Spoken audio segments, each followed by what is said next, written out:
Coucou tout le monde, bienvenue dans le 3e épisode de Zafro Actu, c'est parti!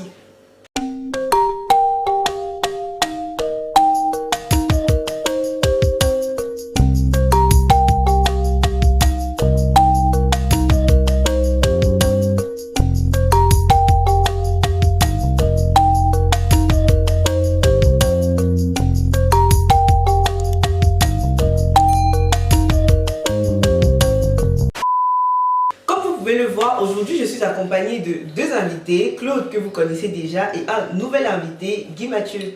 Salut, moi c'est Guy Mathieu, ami de Katia. Voilà, donc aujourd'hui on va décrypter avec vous l'actualité de la semaine.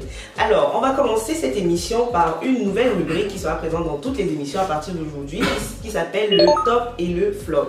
Alors, le top et le flop c'est quoi? Le principe il est simple. Chaque participant va donner ce qu'il a marqué positivement dans l'actualité africaine de la semaine et le flop c'est qu'il va donner ce qu'il a marqué négativement.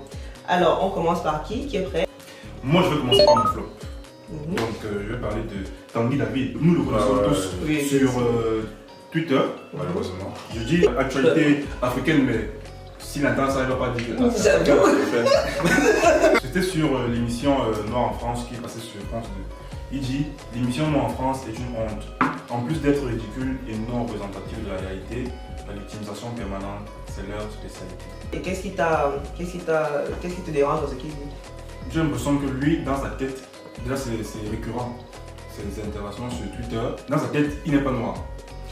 Ah. Dans sa tête, il n'a rien de noir. Et j'ai l'impression qu'il le renie. C'est ça qui me dérange. Franchement, c'est quelqu'un qui a été adopté, je crois quand il avait quoi, 3 mois, 3 ans, je sais plus, mais en tout cas il était tout petit, tu vois. Et il a vécu avec des parents blancs, il a vécu en province avec des parents blancs, dans un environnement où, il ne voyait pas de noir, il ne côtoyait pas de noir et il a été, je pense que c'est un conditionnement. Écoutez, moi il me fait juste de la peine en réalité. Le tweet que tu viens de lire, à mon avis, hein, c'est assez raciste. C'est quand même drôle de le dire de dire qu'un noir a tenu des propos racistes envers d'autres noirs. Parce que l'une des caractéristiques principales du racisme, c'est la généralisation. Et là, l'enfer de son tweet, c'est leur spécialité. La victimisation, c'est leur spécialité. Donc, ils ne se considèrent pas comme noirs, ils ne s'englobent pas dans cette communauté-là, donc ils disent leur spécialité. Peut-être il pourra se justifier en disant qu'il parle des noirs qui se victimisent. Donc, après, je ne vais pas l'aider à faire sa communication. Mais ça prête quand même à confusion et bon, c'est triste quoi. Ton flop à toi, c'est quoi? Moi, mon flop, concerne toujours le documentaire de la semaine sur les Noirs en France. Et c'était la réaction en fait de certaines personnes de la communauté noire par rapport à ce documentaire qui ont trouvé qu'il n'était pas suffisamment dur. Apparemment, des gens voulaient que ce soit une sorte d'abattoir pour les Blancs, abattoir entre guillemets, où on mettait vraiment en avant tout ce qui se passe en France, tout le côté négatif, machin et tout. Et j'ai envie de dire, peut-être c'était pas à la hauteur de leurs attentes, mais pour moi en fait c'est dommage qu'il y ait ce genre de réaction parce que en fait le documentaire a déjà le mérite d'exister. Il est quand même passé en prime time, c'est-à-dire qu'à une heure de grande écoute sur une chaîne publique, ça il faut quand même le reconnaître. J'ai laissé la canne pour regarder le documentaire. C'est pas rien. Voilà. Donc, une heure de grande écoute sur une chaîne publique. Ce documentaire qui a été réalisé par Alain Mabankou et Aurélia Perrault, pour moi, a vraiment décrit la situation des Noirs en France, c'est-à-dire ce racisme qui est un peu systémique. Après, dans le racisme, il n'y a pas forcément, dans leur présentation, c'était plus de l'ignorance en fait. Donc c'était vraiment un documentaire qui avait un caractère éducatif.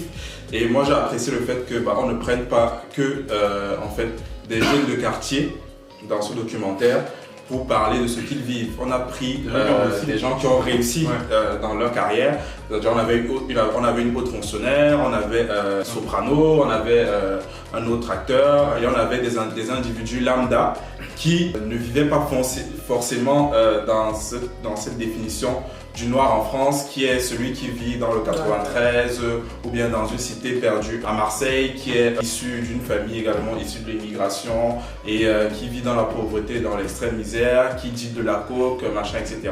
Ils sont vraiment sortis de ce cadre classique-là pour montrer que, en fait, il n'y a pas que ces noirs-là qui vivent des discriminations, il n'y a pas que eux qui vivent des discriminations, mais également des personnes qui ont réussi dans leur vie et qui sont même à des opposés, surtout l'exemple de la haute fonctionnaire qui, lorsqu'elle arrive à la réunion, elle se présente, déjà vu qu'elle a un nom qui sonne un peu très on salue directement son assistante parce que elle est blanche. Donc c'est un documentaire qui pour moi vraiment était assez bien fait. Et pour ceux qui veulent qu'il soit beaucoup plus dur, beaucoup plus hard, je vous invite à contacter d'autres chaînes de télé ou bien à créer vous-même vos tout simplement. Moi du coup mon flop va dans le même sens que vous deux d'ailleurs, c'est toujours concernant Noirs de France et j'ai relevé deux types de réactions. La réaction du coup des gens qui disaient que ce n'était pas assez trash on va dire, et il y avait l'autre catégorie de personnes, de réactions qui disaient qu'en fait ça ne mettait pas assez en avant justement les Noirs qui font du bien entre guillemets à la communauté. C'était un documentaire victimaire où on mettait une fois de plus le noir en position de faiblesse alors qu'il y a des personnes qui œuvrent pour faire de la communauté noire une communauté forte, etc.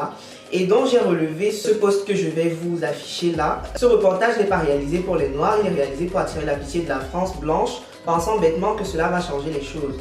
Dommage que cette énergie ne soit pas utilisée pour la valorisation des talents et héros noirs. Bon, moi je reste sur cette phrase et je dis, je suis désolé, ce n'était pas le but, à mon avis en tout cas. C'est hors sujet, c'est un gros hors sujet. Tout est dans le titre. Noir en France, point. Le titre ce n'est pas Wakanda Forever ou bien je ne sais pas, Black Power. C'était pas ça le but. Toutes ces pages là, la plupart des pages qui sont mentionnées, là sont des pages que je suis et que je pense que beaucoup d'entre nous ici, nous suivons aussi. Mais ce n'est pas le but.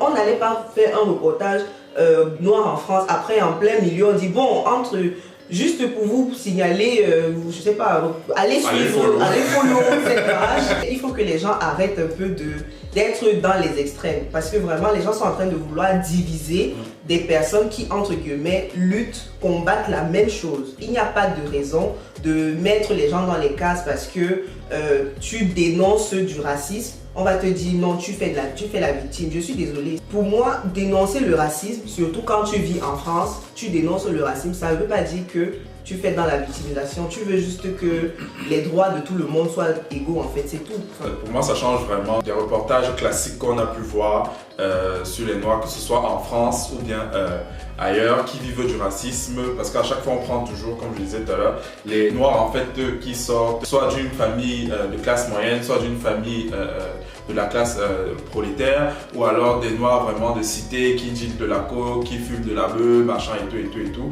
et on les filme en train de se plaindre du système. Face à une personne qui, elle, n'a pas vécu ça, ou alors qui ne connaît pas ça, elle va forcément juger en disant, en fait, vous vous positionnez en victime, alors que vous vivez dans telle condition, et parce que vous-même vous avez choisi, en fait, de rester dans ces conditions-là. Quoi que tu vas faire, toujours critiquer en fait.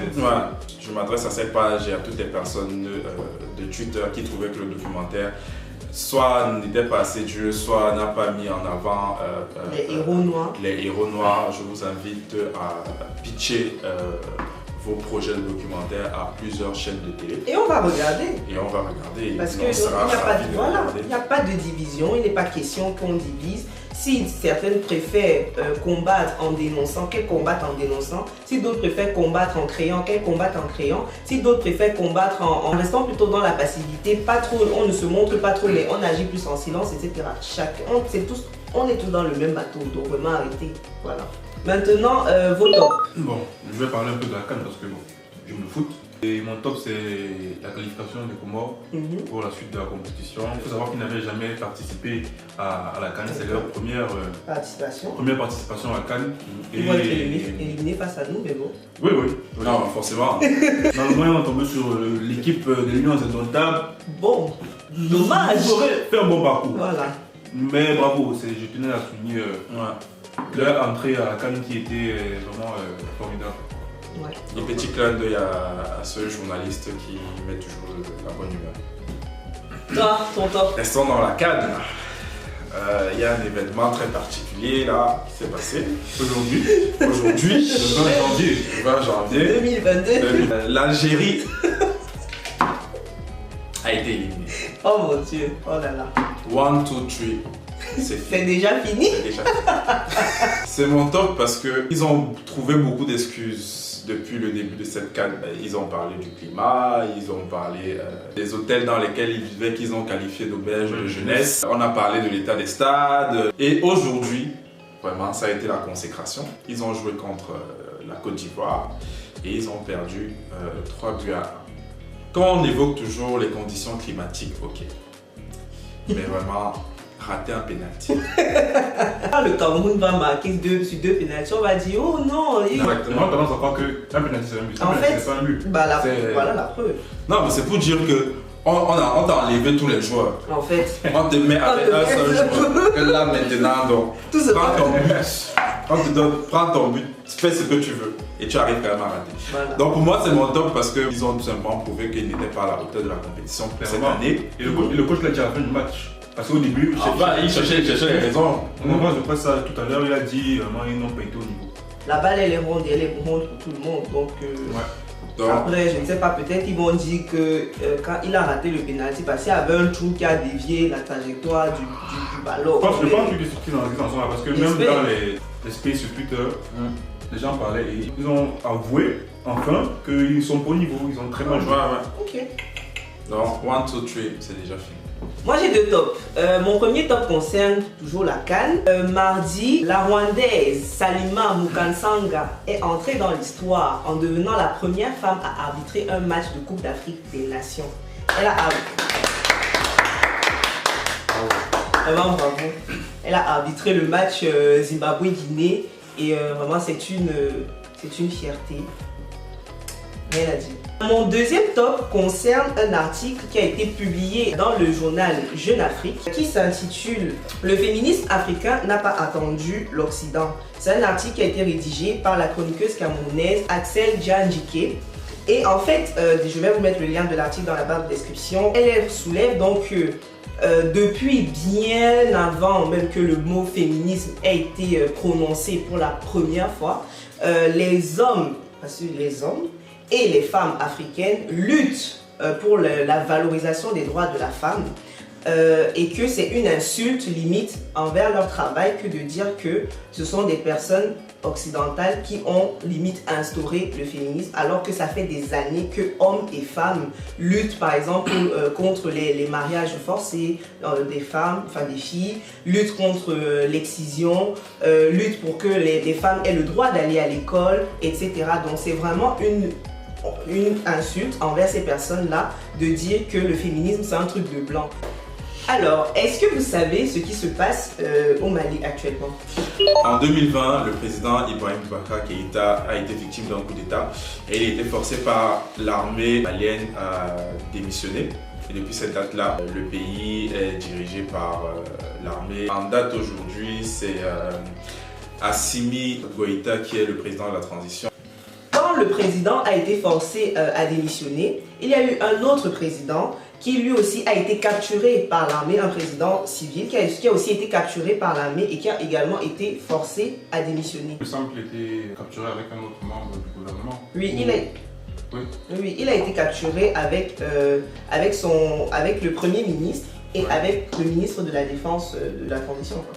Et du coup, ils ont été capturés. Donc ça se passe le 24 mai 2021. Et le lendemain, ils annoncent du coup leur démission. Et depuis, c'est Assimi Goïta qui était à l'initiative de ces captures, qui est le président de la transition au Mali. C'est plus la même transition à ce niveau. Là, ça. En début 2022, le 9 janvier plus précisément, la CEDEAO a décidé de sanctionner le Mali parce que ça faisait déjà beaucoup trop longtemps que les militaires étaient au pouvoir. Et déjà, ils avaient déjà été exclus de la CEDEAO en 2021. Et là, la CEDEAO a décidé de sévir un peu plus. C'est-à-dire de geler tous les avoirs du Mali au sein de la BCEAO, de fermer les frontières avec le Mali de tous les pays membres, de couper toutes les transactions commerciales entre le Mali et tous les pays membres de la CEDEAO, de laisser les transactions commerciales qui concernent uniquement les produits de première nécessité et les médicaments. La France a également décidé de retirer ses militaires de l'opération Barkhane parce que Emmanuel Macron a dit que pour lui, il est inadmissible de continuer à soutenir un pays qui ne respecte pas les valeurs de la démocratie. Voilà. Est-ce que déjà, pour vous, les sanctions, elles sont justifiées? C'est-à-dire les sanctions, déjà pour moi, je trouve qu'elles sont... Pour moi, les sanctions de la CEDEAO sont justifiées, mais comme je vais toujours dire, la France n'a rien à voir dans les affaires des Africains. Je pense qu'ils devraient laisser les Africains gérer leurs histoires. Les sanctions sont justifiées et pas exagérées à mon avis. En fait, les pays de la CEDEAO n'ont pas d'autre choix que d'appliquer ces sanctions-là. Parce que bien entendu, quand on est membre de la CEDEAO, il faut quand même respecter certaines règles. Il y a certaines règles dans ce jeu et aujourd'hui, le Mali malheureusement ne respecte plus les règles du jeu et quand tu ne respectes plus les règles du jeu, malheureusement, tu dois être sanctionné. Et étant donné que le Mali jusqu'aujourd'hui est encore un État souverain et qu'entre les États il y a en quelque sorte un principe de non-ingérence, les États membres de la CEDEAO n'ont pas d'autres moyens pour faire pression sur le gouvernement en place aujourd'hui au Mali que d'appliquer ces sanctions-là. Donc ils sont obligés d'être plus durs de jour en jour, histoire de faire fléchir ce gouvernement qui refuse d'organiser des élections. Entre guillemets, il demande un moratoire de 5 années de plus, sous prétexte que le pays aujourd'hui est en proie à de nombreux conflits internes et qu'il faut 5 années de plus pour vraiment bien organiser les élections. Et quand on leur a dit non, ils ont fait une contre-proposition en disant ok, pas 5 mais 4. Donc on est vraiment dans une logique de marchandage pour se maintenir au pouvoir et pour moi rien ne nous dit que dans 4 ans ils seront en même d'organiser des élections et qu'ils ne vont pas encore une fois de plus demander un nouveau moratoire à la CEDEAO en disant voilà, il y a toujours les conflits, donnez-nous encore 3 années, 4 années, 5 années de plus pour pouvoir organiser ces élections. Ibrahim Boubacar Keïta n'était pas un très bon président, vraiment il a mis le Mali dans la merde. Ils ont décidé de faire un coup d'État. Bon, pour moi, c'est une politique que je ne soutiens pas forcément. Donc, chacun sa manière de concevoir les choses. On avait Badaou qui était le président de la transition.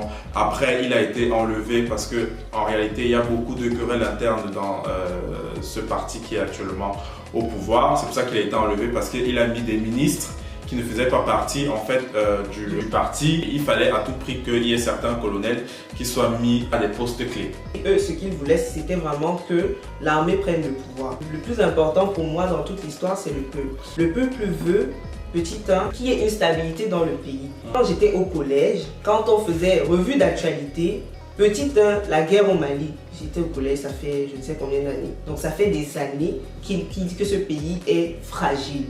Donc le peuple veut des dirigeants qui leur garantissent une stabilité. Sur la question du coup d'État, je ne sais pas si c'est généralement une solution parce que je suis pour le peuple, honnêtement. Et je sais que le coup d'État, ce n'est pas la volonté forcément du peuple. Mais maintenant, si le coup d'État réussit, c'est-à-dire que finalement la personne qui s'impose ou le gouvernement qui s'impose finit par plaire, entre guillemets, satisfaire le peuple, il n'y a pas de problème. Mais pour l'instant, ce que je constate quand même, c'est qu'on a un gouvernement qui n'est même pas lui-même déjà en interne suffisamment, je dirais, solide. On voit qu'il y a des sanctions qui sont appliquées et qui ont des répercussions sur le peuple. J'ai quand même vu que beaucoup de personnes ont manifesté pour que Assimi Goïta ne cède pas aux sanctions, c'est vrai. Là, ce que je vois concrètement, c'est que les commerçants maliens ne pourront plus faire leur commerce avec leurs voisins. Les pays vont encore plus se fragiliser. Voilà, ce sont encore plus fragiles. Donc là maintenant, cette rébellion-là peut se faire entre guillemets d'une autre façon. Et je sais qu'il y a beaucoup de gens qui vont dire oui, en fait le peuple en a marre parce que la France est derrière, etc. Bon, la France est partout, ce n'est pas qu'au Mali. Dans tous les cas, ce n'est pas une raison de faire souffrir le peuple derrière avec toutes ces sanctions. Comme tu as dit tout à l'heure, vu qu'il y a eu beaucoup de mobilisation au Mali pour que Assimi Goïta ne se soumette pas, ne fléchisse pas face aux sanctions de la CEDEAO, ça veut dire que quelque part il a une forte popularité, donc qu'il profite de cette popularité. Ils ont déjà créé un parti politique qui profite de cette popularité pour organiser des élections, qui se présente en tant que candidat, il bat campagne et il est un président beaucoup plus légitime et puis c'est tout. Voilà, les élections c'est la phobie des dictateurs. C'est ça. Waouh! Benji. Waouh! Si je vous dis Noëlla, à quoi ça vous fait penser? C'est moins joyeux, mais Ça me fait mal. C'est triste. Ouais, très triste. Quand on entend Noëlla, déjà j'ai mal au cœur parce que c'est des choses qui peuvent arriver à tout le monde dans notre entourage. En fait, il s'agit d'une petite fille qui s'est donnée la mort, qui s'est suicidée à cause du harcèlement scolaire, c'est ce qui est dit. Et déjà, est-ce que vous êtes au courant des propos qu'aurait tenu le directeur de l'école Lors de la toute dernière convocation, le directeur a dit à l'enfant, c'est-à-dire un enfant de 11 ans, que cet enfant ne devrait pas rester à l'école. Sa place, ce n'est pas à l'école, dans l'école de la République. Sa place, c'est dans un hôpital psychiatrique. Après que le directeur lui ait signifié ça, sa fille a commencé Elle a baissé la tête et elle s'est mise à pleurer et ils sont rentrés à la maison. C'est sa petite sœur de 5 ans qu'il a retrouvée pendue dans la chambre, qui a alerté sa mère, mais en toute naïveté en lui disant maman, Noëlla ne devrait pas faire ça. Et puis elle est venue trouver. Bon, c'est vraiment... c'est violent. C'est très violent quand même.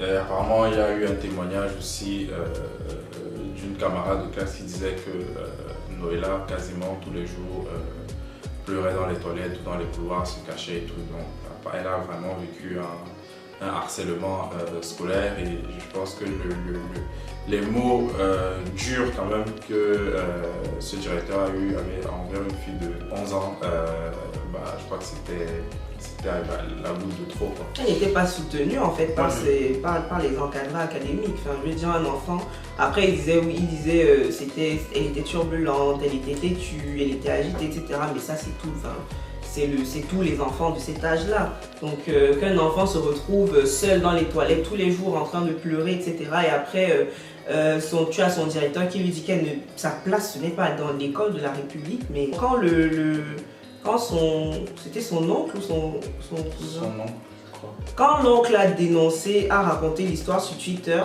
c'était sous couvert de racisme systémique. Est-ce que ce directeur il a réagi par rapport à ce qui s'est passé? Je sais pas. Je sais pas du tout. Tout ce que je sais, c'est que pour là, une enquête a été ouverte par le parquet de Paris. Donc on attend. Et j'espère que ça va être puni parce que pour qu'un enfant en arrive à se suicider, à se pendre. Pour des personnes qui encadrent des jeunes, je pense qu'ils devraient faire preuve de beaucoup plus de réflexion et de jugeote. Je trouve quand même qu'en un mois, on a Anna Chloé, on a Noëlla, c'est énorme. 2 enfants qui subissent du harcèlement en milieu scolaire, où ils sont censés quand même être avec leurs petits camarades en train de jouer tout le temps. L'une qui a, heureusement maintenant, elle s'est plutôt bien rétablie, mais qui avait le visage fracassé. Une autre qui finit par se donner la mort. Je trouve quand même que c'est grave. Ça devrait quand même interpeller les responsables en milieu éducatif. Ce n'est pas normal. Et la réaction est toujours la même. Non, ce n'est pas notre responsabilité. D'un côté, tu as non, la fille elle est tombée, elle est tombée. Allô, votre fille est tombée, ça nous regarde. Venez la chercher. De l'autre côté, oui, votre fille, elle est turbulente, etc. Machin. Je crois que j'ai lu quelque part que le directeur a réagi à ça. Je crois que j'ai lu ça. Il aurait dit un truc genre. Ce n'est pas de ma faute si elle s'est suicidée, c'est la faute de son comportement. Non, je pense que j'ai lu ça quelque part. S'il a dit ça, s'il a dit ça, je ne vais pas marcher. Là maintenant, j'ai vu son adresse. Il a dit ça. S'il a dit ça, je trouve que c'est assez grave déjà vu la situation. On te dit qu'un enfant s'est suicidé. Mais il est normal d'abord. Oui, ce que tu peux dire, Donc lui seul, il dit à l'enfant en plein dans les yeux. Ta place, ce n'est pas à l'école de la République, c'est un hôpital psychiatrique. On t'apprend que le même enfant s'est donné la mort. Ce que tu trouves à dire, c'est que ce n'est pas ta faute, c'est à cause de son comportement. Il est normal, mais c'est lui qui doit finir en hôpital psychiatrique. Aucune empathie, aucune... S'il a dit, c'est dangereux. C'est chaud, hein. Bref, en tout cas, on espère très sincèrement que justice sera faite pour elle. Et on envoie beaucoup de force et on souhaite beaucoup de courage à sa famille. Et voilà, on espère vraiment que pour une fois, les choses seront bien faites. L'enquête va être menée à terme. Quelle est ta série africaine du moment? J'avoue qu'en ce moment, je ne regarde pas trop de séries africaines, mais on m'a beaucoup parlé de la série Karma, qui est une série sénégalaise, et que je vais commencer à regarder. La fin, moyen. Oh, pardon. Ma série africaine, je viens de finir Karma, du coup, ça vient de finir, donc j'ai terminé. Je suis en train de regarder Tourbillon. C'est déjà pas mal. C'est déjà. Dans le reportage Noir en France, on a soumis des petites filles à des tests de poupées. Tu préfères? Ce serait la blanche moi. Celle-là, elle. Et en gros, la plupart des petites filles noires à qui on demandait entre la poupée noire et la poupée blanche, quelle est la poupée la moins jolie, elles désignaient pratiquement, elles ont toutes désigné la poupée noire. Quelle est la poupée qu'elles préfèrent, elles ont toutes désigné la poupée blanche. Il y a même une petite fille qui a carrément dit que elle, quand elle sera plus grande, elle va mettre de la crème pour se blanchir la peau. Ça prouve à quel point le manque de représentation est présent. Et à quel point c'est important surtout quand on est jeune, quand on est petit, d'avoir dans son entourage des gens, des choses auxquelles on peut s'identifier, qui nous ressemblent. Donc effectivement, le Afro-support du jour, c'est Urbi Dolls. Créé en 2016 par l'entrepreneur franco-sénégalaise Rokhaya Diop, Urbi Dolls est une marque de poupées noires et métisses aux cheveux crépus ou bouclés. Cette marque naît d'une volonté d'offrir aux petites filles noires des jouets qui leur ressemblent afin qu'elles puissent positivement s'identifier à ces poupées et qu'elles s'y habituent. Grâce à ces poupées, les petites filles noires apprennent dès leur enfance l'estime de soi et pourront ainsi les valoriser et se valoriser elles-mêmes. Elles apprendront également à accepter leur chevelure et à en prendre soin. La marque propose plusieurs modèles de poupées avec différentes carnations et vous avez même des accessoires pour rendre vos poupées encore plus stylées. Des vêtements, des lunettes et autres accessoires. N'hésitez pas à visiter leur site internet www.urbidolls.com et faites plaisir à votre fille, votre sœur, votre nièce ou encore votre petite filleule.